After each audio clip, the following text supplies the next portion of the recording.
Every empire thinks its currency will last forever. Britain thought so too. For more than a century, the pound sterling ruled the world, from London's banks to India's ports, from African mines to Middle Eastern oil. It wasn't just money, it was confidence printed on paper. But after World War II, that confidence cracked. The war had been won, but the empire was bankrupt. The pound, once the backbone of global trade, was suddenly just ink and hope. And the world quietly moved on. The dollar replaced it, not because America conquered Britain, but because the world believed in a new story. Now, decades later, the same story is repeating, only the names have changed. The United States stands where Britain once stood, debt-ridden, overextended, yet convinced that its currency is untouchable. And outside its borders, new powers are building another system. One trade deal, one digital ledger, one gold bar at a time. History isn't echoing by accident. It's following a pattern. And if you trace that pattern carefully, you'll see that de-dollarization isn't rebellion, it's succession. Britain emerged from the Second World War standing tall but hollow on the inside. It had survived the bombs, won the battles, and carried the pride of victory. But beneath the surface, the empire's financial lungs were collapsing. The war had drained almost every reserve of gold, foreign currency, and industrial strength the nation once commanded. By 1945, Britain owed the United States more than it had ever owed anyone in history. Its ships were sunk, its factories exhausted, and its colonies restless. Yet, in London, politicians still spoke the language of power, as if the empire's balance sheets were just a temporary inconvenience. They weren't. They were a countdown. The British government printed optimism. The newspapers called it a reconstruction. But rebuilding an empire with borrowed dollars was like patching a sinking ship with gold leaf. It shimmered, but it didn't float. America had become the lender of last resort, and that meant the U.S. could now dictate the terms of survival. In 1946, the Anglo-American Loan Agreement was signed. $375 billion, or as a lifeline wrapped in conditions. Britain accepted because it had no choice. The U.S. demanded that the pound sterling become freely convertible to dollars once again, forcing Britain to expose its currency to the brutal truth of the global market. For a brief moment, it worked. There was celebration. London imagined itself rejoining the financial elite. But as soon as convertibility began in 1947, the illusion shattered. Nations holding pounds rushed to exchange them for dollars. Confidence fled faster than policy could chase it. Within weeks, Britain's reserves were gone, the experiment was dead, and the pound was suspended from convertibility. What had been dressed as cooperation was, in reality, capitulation. This was the moment when Britain learned that empires do not fall from military defeat. They fall when the world stops trusting their promises. The pound wasn't just a currency, it was the psychological anchor of an empire. When that anchor lifted, the entire global hierarchy began to drift. It wasn't an economic crisis. It was an identity crisis. Britain was no longer the world's banker. It was now a debtor in a system it once ruled. And while London tried to hide the damage behind ceremonies and speeches, Washington began quietly building its own empire. One not of colonies, but of contracts. Every loan, every reconstruction plan, every barrel of oil priced in dollars pulled the world closer to America's orbit. The Marshall Plan poured billions into Europe, rebuilding allies and creating dollar dependence in one move. The U.S. didn't need to conquer territory, it conquered through belief. Each dollar became a vote of confidence in the American century. Britain watched it unfold, perhaps without realizing that it had just passed the crown. The handover wasn't formal. There was no treaty or coronation. It happened in meetings, in financial ledgers, in the quiet corridors of Bretton Woods, where new rules were written while old powers were still mourning. The United States now held three things that Britain had lost: industrial dominance, creditor status, and global trust. From the outside, it seemed polite, two allies reshaping the post-war world together. But in truth, it was a replacement. The empire that had once measured the world in miles now watched another measure it in dollars. De-dollarization today may sound like a modern term, a product of digital finance and multipolar politics, but it's built on the same human equation that destroyed Britain's supremacy. When your money stops representing strength, when others hold it but no longer trust it, you can legislate belief back into existence. It slips away, slowly, invisibly. The British pound didn't die in a single crash. It died in 1,000 quiet decisions. Each central banker, each trader, each government that moved from sterling to dollars played their part in the funeral. Procession. Confidence shifted one transaction at a time, and by the time Britain realized it, the world's financial language had changed. The uncomfortable truth for America is that the same signs are visible now.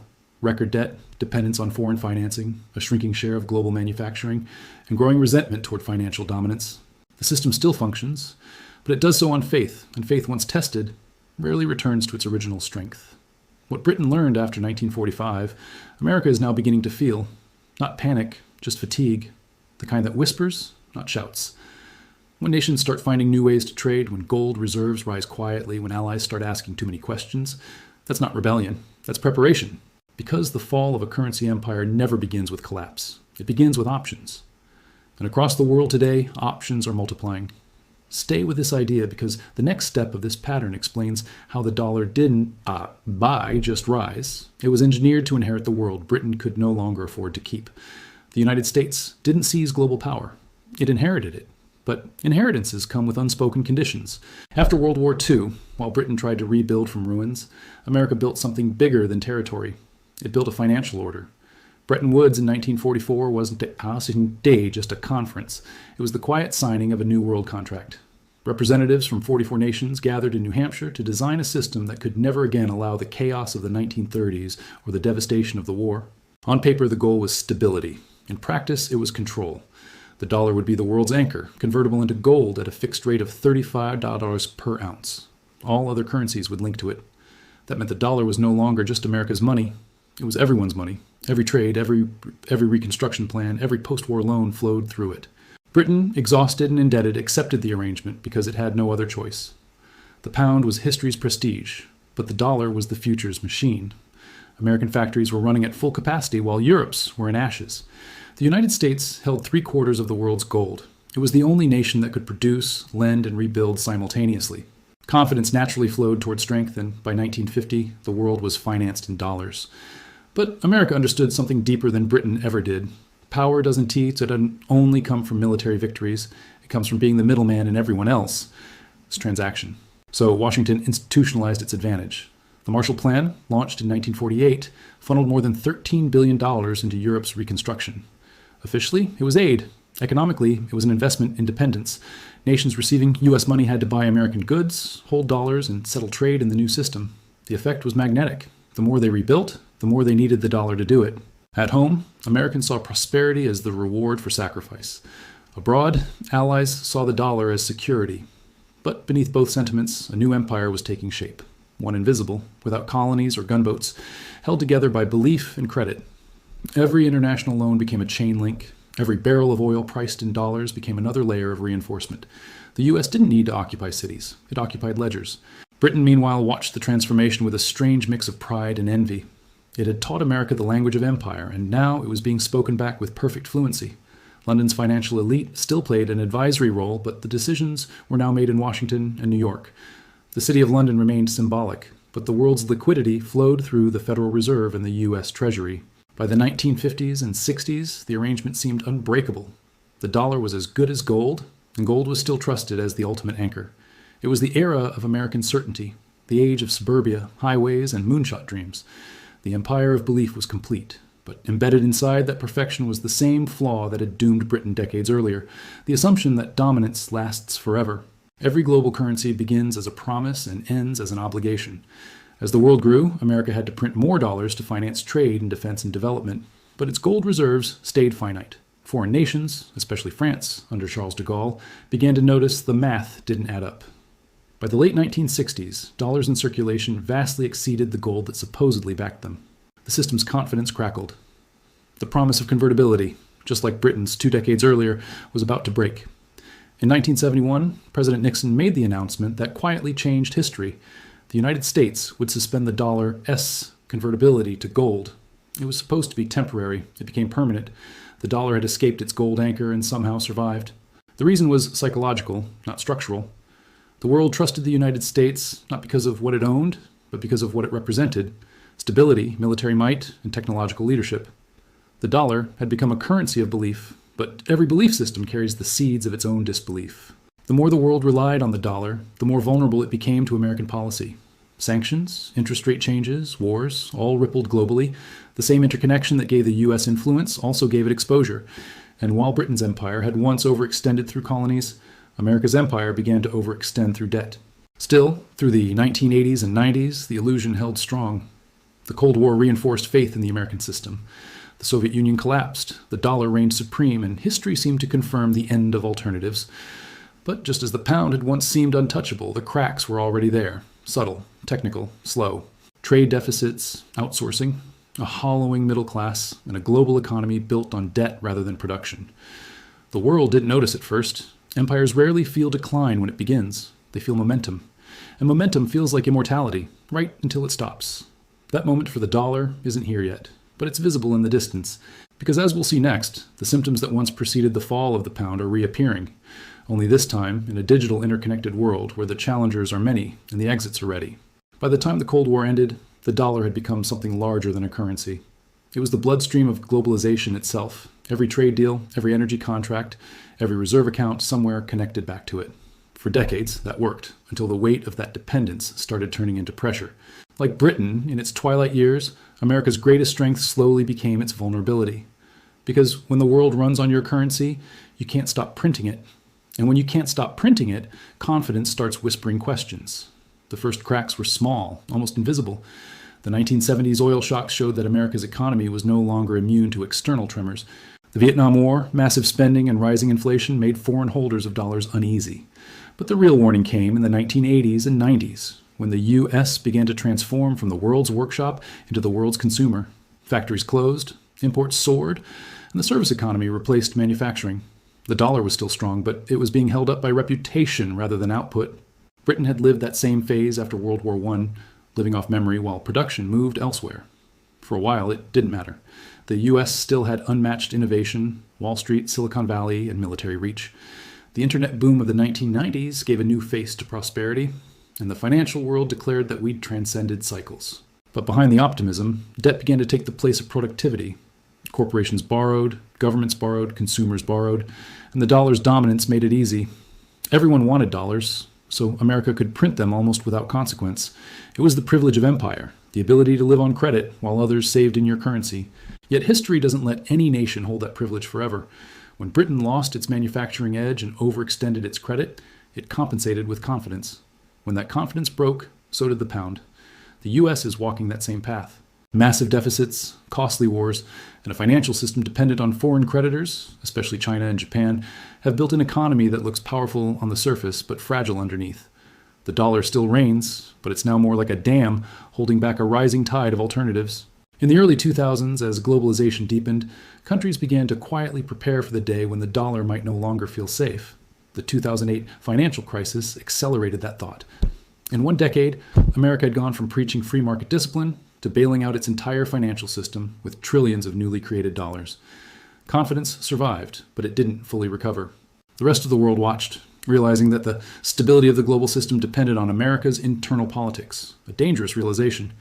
And then came the sanctions era, when the U.S. weaponized its financial dominance, cutting off nations from SWIFT, freezing assets, blocking access to dollar transactions.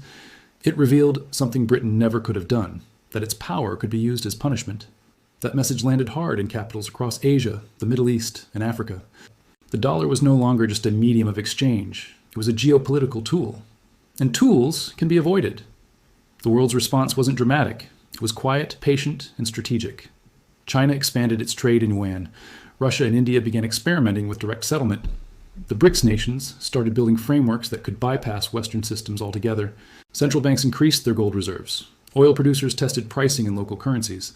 Each move looked small, but together they formed a pattern. The same pattern Britain once faced when the world started seeking options beyond the pound.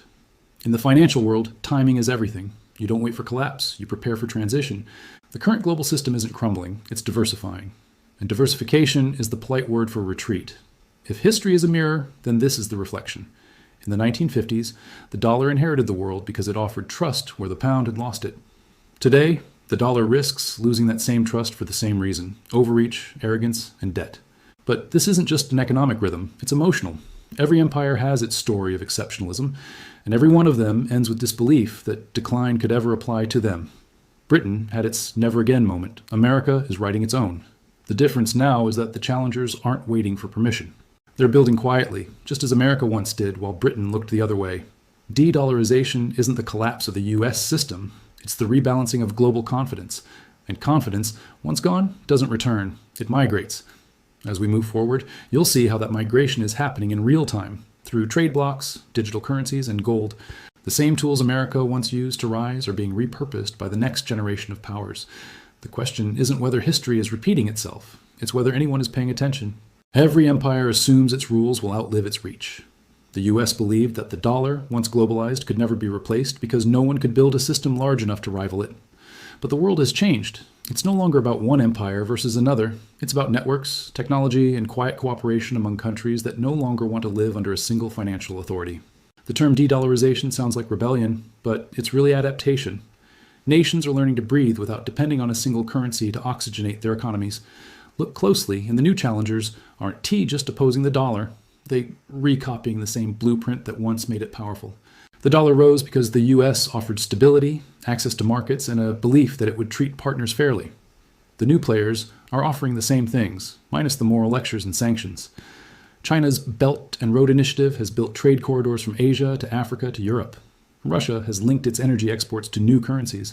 The BRICS nations, Brazil, Russia, India, China, and South Africa, have begun testing settlements in local money instead of dollars. And with each transaction, a small piece of dollar dependency fades. It's not dramatic, it's incremental, almost invisible. A Saudi oil deal priced in yuan, a new central bank agreement that allows gold-backed settlements, an African nation issuing bonds in local currencies to regional investors. Every time this happens, the psychological monopoly of the dollar weakens a little more, the same way the pound's authority eroded after World War II. One trade partner, one contract, one currency swap at a time. China's strategy is particularly telling. It doesn't announce revolution, it engineers alternatives. The digital yuan, launched in pilot form, is designed for cross-border trade without relying on the SWIFT system. Each trial, each partnership, adds resilience to a system outside Washington's control. Combine that with Beijing's record gold accumulation, and you begin to see the architecture of a world preparing for life after the dollar, not through confrontation, but through parallel construction. Russia, too, has adapted. Sanctioned, isolated, and cut off from Western finance, it turned necessity into innovation. Moscow expanded trade in rubles with energy buyers who didn't want to be entangled in dollar transactions. What began as a survival tactic has become a precedent. The same goes for Iran, India, and even parts of Southeast Asia, where regional payment systems now link local currencies directly. These are small steps, but history shows that systemic change is always a collection of small steps. The pound didn't collapse when the dollar appeared. It declined as more people quietly chose to use something else. Meanwhile, gold, the ancient measure of trust, is back. Central banks across Asia and the Middle East are buying more than at any time since the 1960s. They're not trying to overthrow the dollar. They're hedging against a future where it may no longer guarantee safety. This isn't panic, it's preparation. And when Britain faced this moment, it dismissed it as temporary adjustments. America is repeating the same mistake, mistaking silence for loyalty. Even US allies are diversifying. France has settled energy payments in yuan. India has reduced its US Treasury holdings. Saudi Arabia, once the pillar of the petrodollar, is negotiating oil deals in multiple currencies. The pillars that held up the dollar's empire are no longer unshakable. They're flexible, and flexibility means options. And beneath these moves lies something deeper: fatigue. The world is tired of financial dependency that doubles as political exposure. When every dollar transaction passes through systems that can be frozen or traced, independence feels fragile. That's why alternatives are forming, not to destroy, but to decentralize. It is the same psychological shift that ended the British era. Nations no longer trust one power to be forever fair. If the 20th century was the century of one reserve currency, the 21st may be the century of many. A mosaic of regional systems, some digital, some commodity-based, some bilateral, each reducing the dollar's gravitational pull. The global economy isn't fragmenting, it's realigning. And yet, the irony is sharp. The very model that America once used to build its financial dominance, offering credit, security, and belief to nations weary of Britain's control, is now being mirrored by those weary of America's. The pattern is exact, down to the rhetoric. Back then, Washington promised economic cooperation. Today, Beijing calls it win-win partnership. Different language, same strategy. But what makes this moment unique isn't just geopolitics, it's technology. The British pound fell in the age of ships and telegrams. The dollar rose in the age of telephones and oil. Now we're entering the age of instant digital exchange. Blockchains, central bank digital currencies, and programmable money are dissolving the barriers that once made global currency transitions slow. Change that took decades in the past could unfold in years. The US still has the strongest military, the deepest capital markets, and a culture of innovation. But history doesn't care about strength, it cares about confidence. And confidence is shifting, subtly but steadily, to a world building multiple centers of gravity. We're not witnessing collapse, we're witnessing succession. And succession always feels peaceful until it isn't, because once belief crosses a certain threshold, it doesn't turn back. The pound learned that lesson in 1947. The dollar may learn it next. Decline never feels like decline when you're inside it. It feels like normal life with slightly heavier air. People go to work, markets open, politicians speak of recovery. But beneath the surface, something subtle changes. The mood. Confidence used to be ambient, effortless, invisible. Now it has to be manufactured. That's what Britain lived through after World War II, and what America RS citizens are beginning to sense now, the quiet anxiety of a system that still functions, but no longer inspires faith. In post-war Britain, ordinary people didn't wake up one morning and say, "Our empire is over." They just noticed rationing lasted longer than expected. Prices rose, imports cost more. Jobs that once defined the nation, shipbuilding, coal, textiles, started disappearing. The empire still existed on maps, but not in paychecks. That's how financial decline enters daily life. Not with collapse, but with small adjustments that never reverse. Each adjustment rewires expectations, and soon survival becomes the new definition of success. America, in a quieter way, is touching that same mood. Wages stagnate while asset prices rise. Debt becomes a lifestyle, not a warning. People work more hours to stand still, yet the national narrative insists the system is thriving. The government spends beyond imagination, the currency stretches beyond logic, and faith becomes the final pillar holding it all together. But faith is emotional capital. It burns faster than it's rebuilt.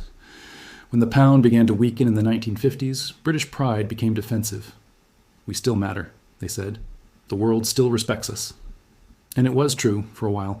Old alliances endured. The monarchy endured. The culture endured. But money is the most honest historian. It always tells the truth first. As sterling's global role shrank, so did the country's ability to project power. Britain adjusted, rationalized, and eventually accepted its smaller place in the world. It found stability again, but never the same confidence. The U.S. stands at the emotional edge of that same adjustment. It still leads in innovation, still sets the cultural tempo, still controls the world's financial plumbing. But ordinary Americans feel the tension between image and reality. Record stock markets beside record homelessness, global dominance beside domestic fragility. The story no longer aligns with the experience, and when narratives split from lived truth, people look for new anchors of belief. That's where the shift truly begins. For individuals, the signs are quiet but personal. The sense that savings don't hold value like they used to, that property prices rise faster than effort, that money somehow buys less security than before. The metrics say growth, but the emotion says precarious.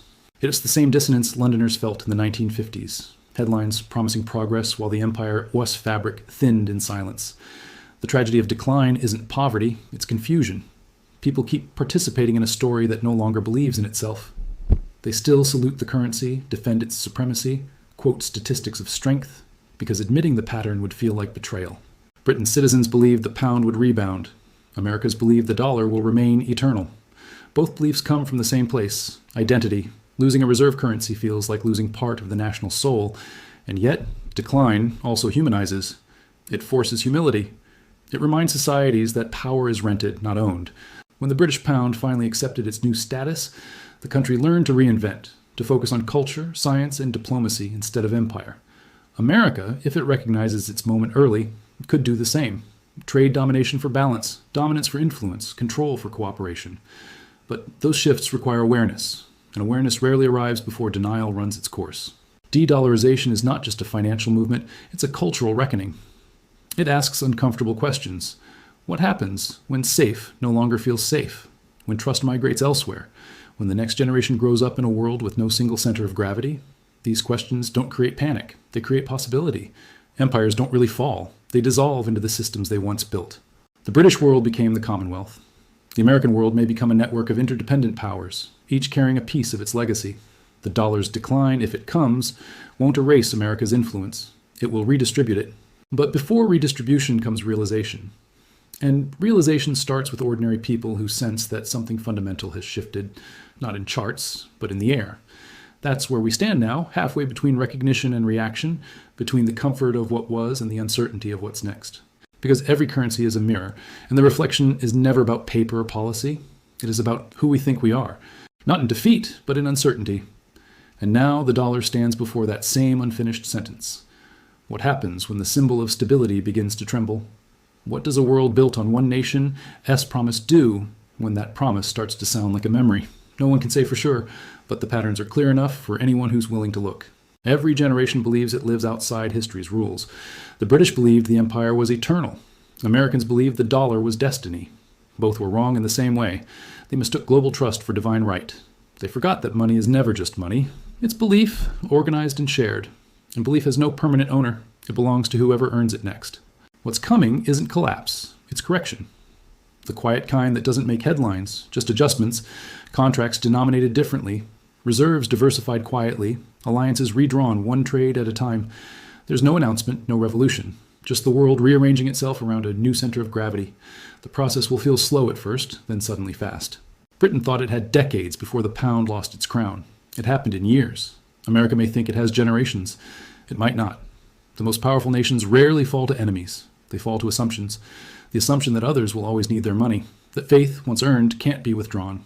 But faith is a credit line, not a guarantee. It must be serviced with integrity, restraint, and respect.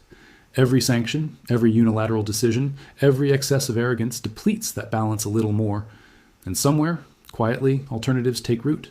You can already see them. Central banks increasing gold reserves, nations signing bilateral currency deals, digital payment systems bypassing SWIFT, energy contracts written in currencies once dismissed as irrelevant.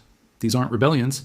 They're rehearsals for a world where power is shared instead of dictated, and where history finally fulfills its promise of balance. And maybe that's what this moment is about. Not punishment, but passing. Not decline, but redistribution. The British world didn't vanish when the pound fell. It simply merged into a larger, more plural one. The same might happen with America. Its innovations, its culture, its technology will remain woven into whatever comes next. But its monopoly on monetary trust may not. For most people, that shift will feel abstract until it touches daily life, the cost of imports, the price of fuel, the meaning of savings. Then it becomes personal. Then the story of empires becomes the story of individuals learning to navigate uncertainty. Britain lived that transition quietly, turning from ruler to participant. The United States may have to learn the same humility, to become part of a system it no longer controls. If you step back, it's almost poetic. The nation that once freed the world from Britain's financial chains now feels its own.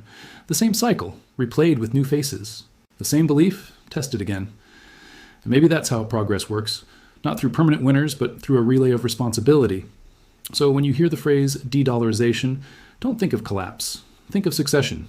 Think of belief finding its next steward. Because no currency, no empire, no story lasts forever. Only the pattern does.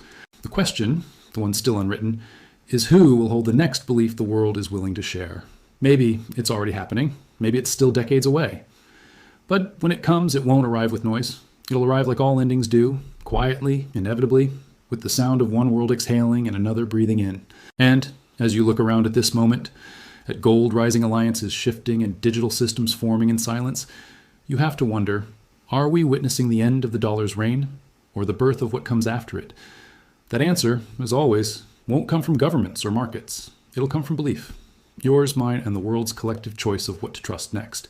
Because in the end, that's all money ever was. A mirror reflecting what we believe still holds value. And the reflection, once again, is starting to change.